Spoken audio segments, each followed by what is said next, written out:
Kayo, te, nag-aaral kayo? Oo. Babalik ka? Babalik. Ano ulit grade na tapos mo? Ano, Grade 8? May anak ka? Wala. Umaga tama. ba yung umaga? Oo. Ano lang Doon pa naman. rin yan, Half day lang naman. Pwede, kausapin niyo yung teacher. Kung may trabaho kayo, pwede naman kami gumawa ng adjustment. Naman yan magana module ko. Pwede. Pero mas maganda pumasok kayo kasi face to face. para may tuturo.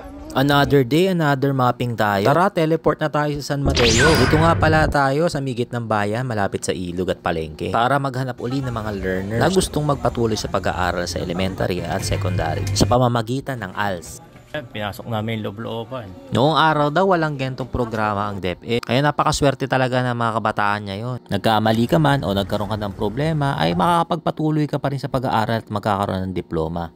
Ako po yan. Ako sir. Ito nga si Ate, sobrang excited mag-fill out ng form. Kaso, Magpo-14, te. June 19. June 19. Anong grade ulit mo pinag-aralan? Grade 7, nag-start yan.